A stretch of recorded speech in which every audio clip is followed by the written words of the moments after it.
جو جوش و خروش ان جلسوں میں آیا وہ یقیناً ایک صرف تاریخی نہیں بلکہ تاریخ ساز بھی ہے کہ آج عوام اپنا آئینی حق واپس مانگ رہے ہیں۔ پی ڈی ایم کی تحریک صرف یہ کہتی ہے کہ ملک میں ایک دفعہ پھر آئین کی بالادستی ہونی چاہیے۔ اگر ملک نے ترقی کرنی ہے وہ صرف ایک آئینی پارلیمانی جمہوری حکومت میں کرے گی، اور اس کے لیے آئین کا احترام، جو حلف اٹھائے جاتے ہیں ان کا احترام، اور جو الیکشن میں ووٹ امانت ڈالتے ہیں اس کا احترام لازمی ہے۔ یہ بنیادی بات ہے جس پر پی ڈی ایم چل رہی ہے۔ اگلا جلسہ 22 نومبر کو پشاور میں ہوگا، 30 نومبر کو ملتان میں ہوگا اور 13 دسمبر کو لاہور میں ہوگا۔ حکومت کی طرف سے آپ نے خود دیکھ لیا جس قسم کا رویہ اپنایا گیا، جلسوں کو روکنے کی کوشش کی گئی، غداری کا پرچہ درج ہوا لاہور میں، اس کے بعد جو کراچی میں واقعہ پیش آیا، مریم نواز صاحبہ کے ہوٹل کے کمرے پر حملہ کیا گیا، توڑا گیا دروازے کو، کیپٹن صفدر صاحب کو گرفتار کیا گیا، اور پھر یہ حقیقت سامنے آئی کہ آئی جی پولیس سندھ کو اغوا کر کے اور یہ پرچہ کروایا گیا۔ اس پر آج تک یہ پتہ نہیں چلا کہ حقائق کیا ہیں۔ ہمیں امید تھی کہ اس پر اعلیٰ عدلیہ نوٹس لے گی، وہ بھی نہیں ہوا۔ سینٹ میں بھی ابھی تک ابہام ہے، سینٹ میں ریزولوشن پاس ہوا، ابھی تک کمیٹی وہاں پر کوئی کام نہیں کر سکی۔ جو 10 دن کا وعدہ کیا گیا تھا انکوائری کا وہ بھی مکمل نہیں ہوا۔ سندھ حکومت جو اپنے طور پہ کر سکتی ہے وہ کر رہے ہیں، انہوں نے 30 دن کی انکوائری مانگی تھی، لیکن ان کی انکوائری بھی محدود ہوگی کیونکہ یہ تنازع تو وفاق اور صوبے کا بن چکا ہے، ایک آئینی مسئلہ ہے۔ تو آج ہم ایک ایسے ملک میں رہتے ہیں جہاں پر عوام مہنگائی میں پس رہے ہیں۔ آج بھی چینی 110 کی بک رہی ہے، آٹا 80 روپے کے لگ بھگ ہے۔ 2 سال ہو گئے چینی کو حکومت نے کوئی کارروائی نہیں کی، اب سنا ہے کہ امپورٹ کر رہے ہیں۔ تو میرا سوال یہ ہوگا کہ کیا ہم یہ توقع کریں کہ امپورٹ کے بعد چینی 53 روپے کی بکے گی، جہاں پر جب یہ حکومت آئی تو بک رہی تھی؟ کیا ورنہ وہی مافیا جو آج 110 کا بیچ رہے ہیں وہ کل چینی امپورٹ کرنے کے باوجود بھی اگر 80-90 کا بیچتے رہیں تو عوام کو ریلیف تو نہیں ملے گا؟ اور آٹے کا کیا ہوگا؟ کیا آٹا واپس 35 روپے کلو پہ آئے گا؟ کیونکہ کوئی وجہ نہیں ہے کہ ملک میں آٹا اتنا مہنگا بکے۔ آج تندوروں پر روٹی 30 روپے تک بک رہی ہے، یہ معمولی بات نہیں ہے۔ آپ خود حساب لگا لیں کہ 6 لوگ ایک گھرانے میں ہوں تو ان کی آج صرف روٹی کا خرچہ کہاں پہنچ گیا۔ آپ یہ دیکھ لیں کہ بجلی اور گیس کے بل کہاں پہنچ چکے ہیں۔ آج یہ ایک واضح حقیقت ہے کہ غریب آدمی آج اس کے پاس یہ چوائس ہوتی ہے، یا بجلی کا بل دے، یا بچوں کی فیس ادا کرے، یا وہ اپنے بچوں کو خوراک دے سکے۔ ہم اس نہج میں پہنچ گئے اور یہاں پر کوئی بات کرنے والا نہیں ہے۔ وفاقی وزراء ہر روز پریس کانفرنس کرتے ہیں، پرائم منسٹر صاحب اپنی ہفتہ وار تقریر ضرور فرماتے ہیں، آج تک انہوں نے پاکستان کے عوام کی تکلیف کی بات نہیں کی، انہوں نے پاکستان کے عوام کے مسائل کی بات نہیں کی، انہوں نے مہنگائی کے حل کی بات نہیں کی، انہوں نے بجلی اور گیس کی قیمت کم ہونے کی خوشخبری نہیں دی، انہوں نے آٹا واپس 35 روپے پہ پہنچنے کی خوشخبری نہیں دی، بلکہ جب بھی کابینہ ملتی ہے تو کچھ نہ کچھ اضافہ ضرور ہو جاتا ہے۔ آپ نے پچھلی 2 کابینہ کی میٹنگز میں دیکھا کہ دوائیوں کی قیمت بڑھا دی گئی۔ اس کی کیا وجہ ہے؟ دنیا میں تو دوائی کی قیمت نہیں بڑھی، ڈالر بھی جہاں پر 1 سال پہلے تھا وہی موجود ہے۔ وجہ کیا ہے؟ وجہ صرف یہ ہے کہ وہ مافیا جو پاکستان میں ہمیشہ سے ان کی کوشش رہتی تھی یہ چیزیں بڑھانے کی، آج ان کو ایک ایسی حکومت ملی ہے جو ان کے ایجنڈے پر چل رہی ہے۔ یہ معمولی بات نہیں ہے۔ آج ملک کی پالیسی، ای سی سی کے ڈیسیشن، کابینہ کے ڈیسیشن، وہ فیصلے کیے جاتے ہیں جس سے چند افراد کو اس ملک میں فائدہ ملے اور اس کا بوجھ عام آدمی برداشت کرتا ہے۔ اگر حکومت مناظرہ کرنا چاہتی ہے تو ہم حاضر ہیں، ای سی سی کے ڈیسیشن عوام کے سامنے رکھ دیں۔ میں ایک ایک ڈیسیشن پہ آپ کو بتا سکتا ہوں کہ اس میں کیا فائدہ حاصل کیا، کس نے کیا، اور اس کا عوام پر کتنا بوجھ پڑا۔ یہ وزراء بھی جانتے ہیں۔ آج ایک انسٹیٹیوشنلائز کرپشن کا سسٹم ملک میں آ چکا ہے اور اس کا بوجھ عوام برداشت کر رہے ہیں۔ جو کم سے کم تخمینہ صرف آٹے اور چینی کا لگایا گیا ہے وہ 400 ارب کا ہے۔ عام تخمینہ جو ہے وہ 600 ارب سے اوپر ہے، یعنی پاکستان کے عوام 400 سے 600 ارب روپے سالانہ اضافی رقم چینی اور گیس اور آٹے کی مد میں ادا کر رہے ہیں۔ جو بجلی اور گیس کا تخمینہ ہے وہ 600 ارب سے اضافی، اس سے بھی شاید زیادہ ہے۔ تو یہ حالات کب تک چل سکتے ہیں؟ اور یہ ان سب چیزوں کی جو جڑ ہے، ان سب چیزوں کی وجہ جو ہے وہ آپ کو 2018 کے الیکشن میں ملے گی۔ اگر عوام کی رائے کا احترام کیا جاتا، ملک میں ایک عوام کی نمائندہ حکومت آتی، تو یہ حالات کبھی نہ ہوتے۔ ایک اتنی لمبی فہرست ہے حکومت کی کارستانیوں کی، اس کی ناکامیوں کی، اس کی کرپشن کی، اگر بات کی جائے تو کئی دن درکار ہوں گے، لیکن ہم صرف بات کریں گے عوام کی تکلیف کی۔ اس تکلیف کی بنیادی وجہ یہ حکومت ہے جو 2018 کے الیکشن کے نتیجے میں آج ملک میں ہے، جس نے پارلیمان کو مفلوج کر دیا، جس نے معیشت کو تباہ کر دیا، جس نے عوام کو مہنگائی کے بوجھ تلے دبا دیا، بے روزگاری عام کر دی، ترقی ختم کر دی، کاروبار کم ہو گیا۔ آج ملک میں ہر شخص پریشان ہے۔ تو پی ڈی ایم کی تحریک اس خرابی کے خلاف ہے۔ یہ اصول اقتدار کی جنگ نہیں ہے، یہ ملک کو واپس ایک آئینی پارلیمانی جمہوریت بنانے کے لیے ہے، اور مجھے پورا یقین ہے کہ انشاءاللہ یہ موومنٹ کامیاب ہوگی، پاکستان کے عوام کو ریلیف دے گی اور پاکستان میں ایک نئی ترقی کی انشاءاللہ ابتدا ہوگی۔ شکریہ۔ سوال آپ کے لیے ہے، وزیر اعظم جو ہے، آپ نے تو اتنی ساری چیزیں گنوا دی۔ وزیر اعظم ایک تو پہلی بات تو وہ کرتا ہے کہ گھبرانا نہیں ہے، دوسری بات یہ ہے کہ شاید وہ نون لیگ کو کہہ رہا ہے کہ گھبرانا نہیں ہے، کہ نون لیگ کی اس وقت پی ڈی ایم کی تحریک جو چل رہی ہے جس طرح سے، اس میں وزیر اعظم اپنی طرف سے آستینے بھی چڑھا رہا ہے، منہ پہ ہاتھ بھی پھیر رہا ہے اور کہہ رہا ہے میں آنے والے دن ان کے لیے۔ تو کیا یہ صرف نون لیگ آنے والے دن جو جس طرح کے وہ کہہ رہے برداشت کرے گی ان چیزوں کو، جس طرح سے بھی یہ بھی کہا جا رہا ہے کہ شین بھی نکلے گی تو فلاں بھی نکلے گی تو یہ بھی ہوگا، کیا کہیں گے اس پر؟ دیکھیے، حکومت اپنے عمل سے بات کرتی ہے، حکومت دھمکیاں نہیں دیتی۔ جو عمران خان نے دھمکیاں دینی ہے دے لے، اس کی دھمکیوں میں وزن کون سا ہے؟ اور میں عمران خان سے کہوں گا اپنی فکر کریں، اس کے وزیر سے کہیں گا اپنی فکر کریں۔ آج آپ کی کرپشن نیب بھی دبا رہا ہے، آج آپ کی کرپشن ادارے بھی دبا رہے ہیں، لیکن جو کرپشن آج ہے، کرپشن کا بوجھ عوام پہ آتا ہے، نظر آ رہا ہے عوام پہ جو بوجھ ہے، یہ اس حکومت کی نااہلی اور کرپشن کا نتیجہ ہے۔ جی چلیں جی۔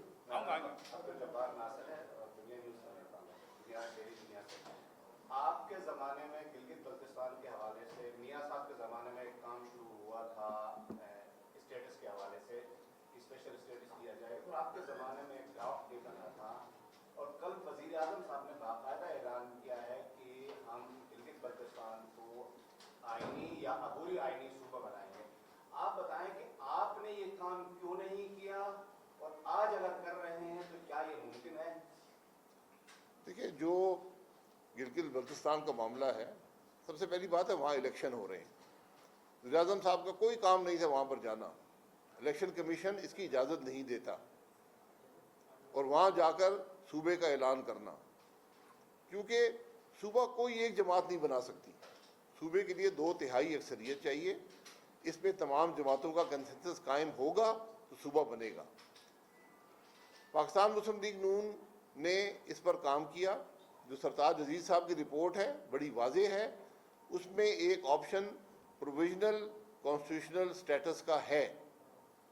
उसके लिए आइन, पाकिस्तान के आइन में तरमीम करनी पड़ेगी, वो तरमीमी बिल लाना पड़ेगा, उसमें तीनों बड़ी जमातें शामिल होंगी तो वो बिल पास होगा।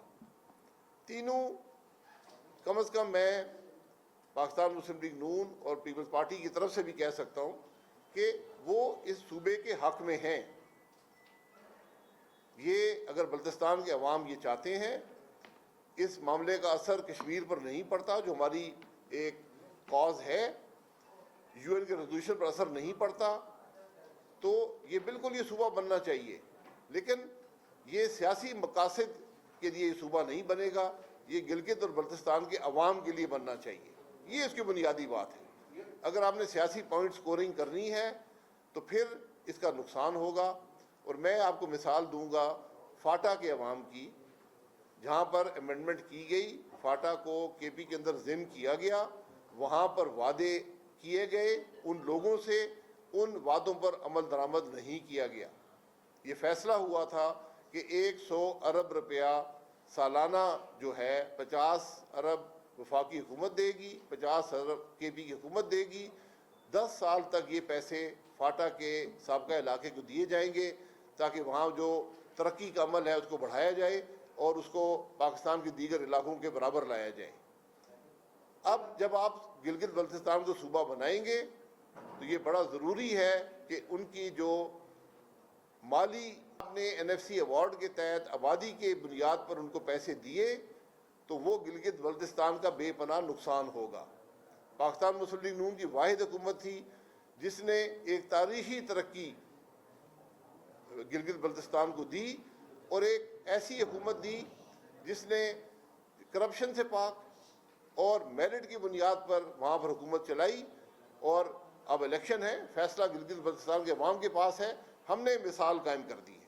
ये बताइए, जी। मेरा नाम चांद नवाब है। आयात 92 से ताल्लुक है। आयात साजिद के बयान को किस तरह देखते हैं, क्योंकि पाक फौज ही है जो इस मुल्क की हिफाजत कर रही है, इस मुल्क में आप सियासतदानों ने तो है वो भी आपको छोड़ के जा रहे हैं इसी वजह से, और लग रहा है कि अगर इसी तरह बयान आप देते रहेंगे आप लोग तो पीडीएम से दूसरी जमातें जो निकल जाएंगी, तो उसको किस तरह देखते हैं दोनों? पीपल्स पार्टी का अगर देखेंगे आप देखिए ये बयान में दिए जा रहे हैं, ये तो किस तरह देखते हैं आप इनके बयान? पाक फौज पाकिस्तान का हिस्सा है, पाकिस्तान की हुकूमत का हिस्सा है, उसमें कोई दो राय नहीं है। एयाज सादिक साहब के बयान को तोड़कर जिस तरह पेश किया गया, मेरी गुजारिश ये है कि उनकी पूरी तकरीर को नशर किया जाए, वो रिकॉर्ड का हिस्सा है। एयाज सादिक साहब पार्लियामान में बात कर रहे थे, पार्लियामान में हर शख्स को इजाज़त है कि वो अपनी राय का इजहार करे, अपनी जज्बात का इजहार करे, जो मामला ज़ेर बहस हो उस पर इजहार करे। एयाज सादिक साहब मंजे हुए सियासतदान हैं, बहुत मोहतात आदमी हैं, स्पीकर रहे हैं। जो डिबेट चल रही थी जिसमें तीन वफाकी वज़रा ने तकारीर की, जब वफाकी वज़ीर असम्बली में बोलता है तो वो ज़ाती राय का इजहार नहीं करता, वो हुकूमत की नुमाइंदगी करता है और काबीना के बिहाफ पे बोलता है। जिस किस्म के अल्फाज इस्तेमाल किए गए मैं वो जिक्र कर देता हूँ। अपोजिशन के लिए भारतीय एजेंट, गद्दार, मोदी के यार, कुलभूषण के मुहाफिज और अभिनंदन को छोड़ने वाले, ये वफाकी वज़रा के अल्फाज हैं फ्लोर ऑफ द हाउस पर तकारीर के दौरान जो इससे पहले हुई थी। तो एयाज सादिक साहब की तकरीर को सुन लें। उन्होंने सिर्फ इतना कहा कि उस मीटिंग में मैं भी मौजूद था। उन्होंने मीटिंग की किसी कार्रवाई का जिक्र नहीं किया। उन्होंने उस वक्त जो कैफियत थी मुल्क के फॉरेन मिनिस्टर की, जो उन्होंने ज़ाती बात एयाज सादिक साहब से की, जो वो बात उस मीटिंग का हिस्सा नहीं थी, जो ज़ाती बात उसी महफिल के दौरान, उसी मीटिंग के दौरान उन्होंने एयाज सादिक साहब से की, उसका जिक्र किया। पार्लियामान में जज्बात का इजहार होता है, एयाज सादिक साहब ने वही किया। अगर कोई बात तो स्पीकर हदफ कर देता, वो नहीं हुआ, हज़फ कर देता। अब जनरल कादिर साहब की बात भी आपने कर दी है। जनरल कादिर साहब ने मुझे फ़ोन किया पीडीएम के जलसे में कि मैंने सनाउल्लाह ज़हरी साहब को दावत दी है कोयटा के जलसे में। मैंने उनसे कहा कि मैं सेक्रेटरी जनरल भी हूँ पीडीएम का और मैंने उनको कोई दावत नहीं दी। वो उनको उस जलसे में दावत इसलिए नहीं दी गई कि वो 2.5 साल से मुल्क में नहीं है, मुस्लिम लीग के किसी मीटिंग में उन्होंने शिरकत नहीं की और ना ही पीडीएम की तहरीक का हिस्सा रहे हैं, इसलिए मैं उनको दावत नहीं दे सकता हूँ। ये उनकी भरमी है। और उन्होंने कहा कि मेरे वो सरदार हैं, मेरे लिए मुश्किल होगा कि अब मैं सियासत कर सकूं। तो मैंने कहा ये आपका फ़ैसला है, पीडीएम की तरफ से मैंने आपको फ़ैसला दे दिया है। अब जो फ़ैसला उन्होंने करना है ये उनका ज़ाती फ़ैसला है, इसको कोई और रंग देना मुनासिब नहीं होगा। जो बयानात मुस्लिम लीग नून देती है, उसके लीडर देते हैं, उससे पूरा पाकिस्तान इत्तफाक करता है। मुस्लिम लीग नून का बयानिया बड़ा वाज़े और बड़ा सिंपल है कि मुल्क आइन के मुताबिक चलना चाहिए, हर इदारे को अपनी आइनी हदूद में रहना चाहिए और जो इलेक्शन होते हैं उसमें अवाम की राय का एहतराम होना चाहिए। और हमने उसको सबूत के तौर पर हमने मुल्क के आज के मुआशी हालात दिए हैं कि आज जो कुछ हो रहा है ये 2018 की इलेक्शन की धांधली का नतीजा है। मेरा नाम खुर्शीद आलम है, समा टीवी से आया हूँ।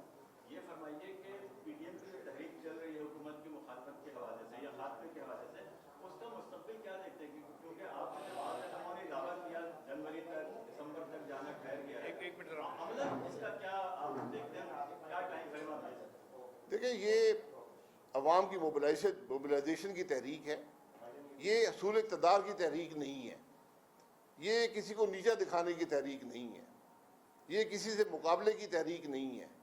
ये तो जो आज मुल्क मुश्किल में है, जिसका आप भी एतराफ़ करेंगे, पूरा पाकिस्तान करता है। आज हर मईशत तबाह हो चुकी है, महंगाई आम हो चुकी है, लोग तंग हैं, उससे निजात हासिल करने के लिए है।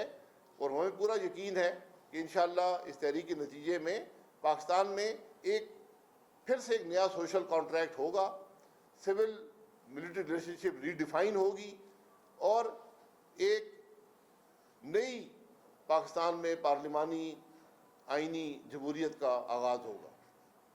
अच्छा सर, मेरा नाम रावत नान है, बोल न्यूज़ से।